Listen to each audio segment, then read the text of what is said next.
large amount of this debate and listen to members speak.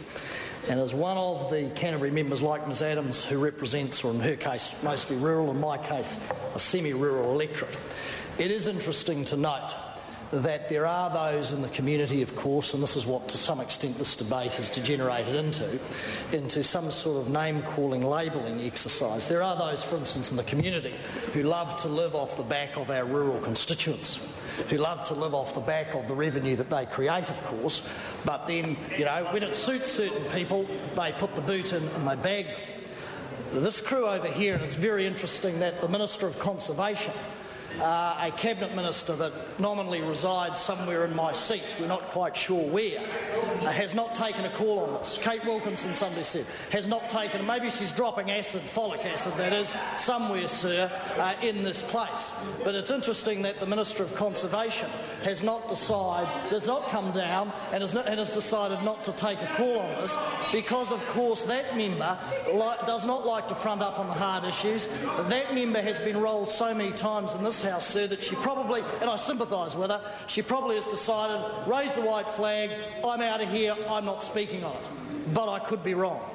This opposition has talked, sir, about process, and I acknowledge this. There were and are problems with ECAN. I acknowledge that. If you talk to farming communities, if you talk to urban communities, there were difficulties and problems, particularly around water. I will acknowledge that. But the question is, of course, the way you fix or attempt to fix those difficulties, and a lot of those members on the Regional Council did an outstanding job over many years. They are no longer there once this bill comes in. The question is one of process. How do you deal as a government with those difficulties? One option, of course, that was put up by a number of regional councillors was of course to have a commissioner sit alongside the regional council to perhaps surgically deal with some of those difficulties in the bureaucracy. Because it's interesting, when you look at the process and what we're talking about tonight, and I listened with interest to Mr Boscawen's sort of contribution, the sort of man who holds himself up as the bastion of democracy,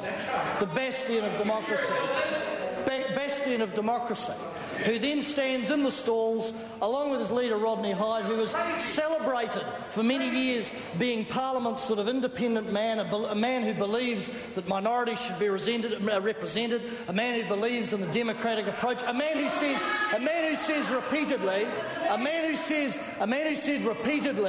that the people know, for instance, how to deal with their money. We should empower the people. We should give the people the right to deal with this Parliament. We should give them respect. We should empower them. And tonight, of course, and in other nights with the Super City and with this piece of legislation, led by the nose, through the stalls, into the ayes lobby. So what Mr Hyde and Mr Boscawen are really saying is they believe in democracy as long as it suits them. That's what they're saying. And the question is, of course, Mr Colin King talked about principle. The commissioners who are elected till around October 2013, not up until the next election when the people would have their say and they could blow the regional councillors away or re-elect them, the people would have their say. No, that process is gone, and Mr King, of course, talks about principle. When you look at the Creech report, you've got to say it looked preordained.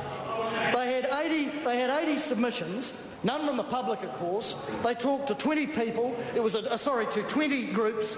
It was a 3-week process, and then we had the sort of political massaging effort, the roadshow, as Mr Hyde and Dr Nick Smith wandered around the countryside for a couple of weeks, having a chat to the local authorities. That was the alibi for putting this through.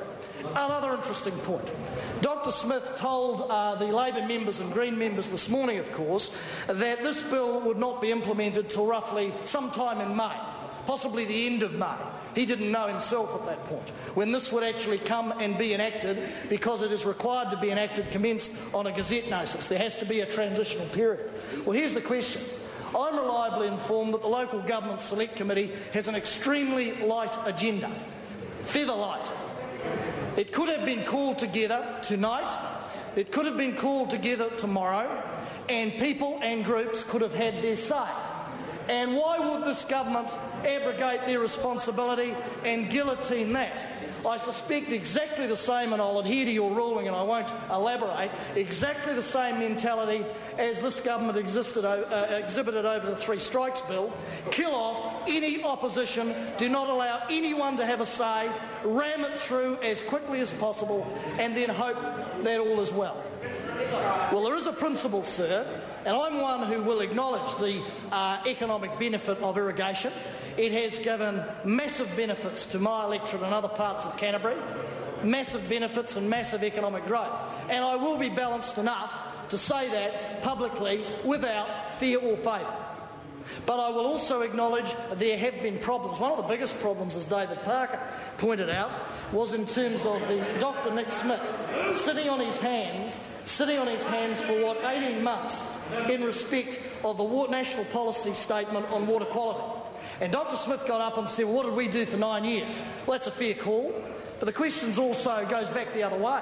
He could, as David Parker said, have called the Cabinet together on Monday or last Monday or a month ago or 18 months ago when he was first elected and have activated that through a Cabinet decision. But for whatever reason, he chose not to. So I just say to those who say, like Mr Hyde, the bastion of democracy, the man who says we should empower New Zealanders, we should put the power back into the communities. Yes, he says that, of course, when it suits him and when it suits his means. And if this is such a principled debate, and I see Mr Gilmore writing frantically, I'm reliably advised, somebody said there is going to be a picket of 4 electorate offices. I assume that's National Party electorate office. I assume that's Mrs Brownlee, Carter, Ms Wagner and Ms Wilkinson. Somebody forgot that there's another national member called Mr Gilmore. He ain't even worth picketing. You know, there's the old one about why do seagulls fly upside down, but I'll leave it there, sir. It would not be appropriate. He ain't even worth picketing. A man who is a legend in his own lifetime, and the punters know ain't worth going near his electorate office because it ain't worth picketing. It ain't worth throwing a tomato or a rotten egg, sir. It would just bounce off. So I say this very seriously. I think this House should acknowledge the difficulties, but they should acknowledge also, sir, that ECAN had made great strides in the months before this report concluded as it did, in respect of the consent processing times reaching 90% of the rolling time frame compliance rate to the end of January 2010. But oh no, not a word of that from across the aisle, sir, not a word. And I just say that this is a decision where tonight they will have no select committee process, where the public has not been consulted by the Creech report, where every vestige of public input has been cut off, apart from debates in this House. And they talk about Rodney. Ms Dalzell's outlined the difference there. The difference there was the council wanted some action and wanted the government to move in and take action. The difference here, of course, no process even embarked upon. And if it is so principled, and if it is for good reason, well, let's hear one. I say to Sir Les Patterson in the front row, I say, give us a reason, because we haven't heard a reason tonight. Order. I haven't finished yet. The member knows he can't refer to another member by a nickname or a surname. It's not a nickname by a name that's not his and not referred to. I apologise. I'll ask the member to... I apologise, I withdraw, Mr Speaker. My mind was... It's actually Sir Les Patterson. I should have used it correctly. No, look, I've just ruled the member can't use those references. I'll ask him to withdraw that comment. I withdraw, sir. The member says for good reason. Well, no good reason has been outlined or articulated tonight. No good reason to justify no select committee process. No good reason to justify asking the community, except there is one good reason if you're the government, because people may get up and rise up and oppose this. Yes, the public of Canterbury want action.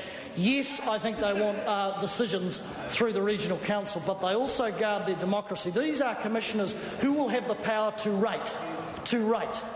But if, unlike elected folk, where the public can vote them in or boot them out, you will not be able to do this with these commissioners. They are at the behest of the minister until October 2013, but they will rate and they will require money from the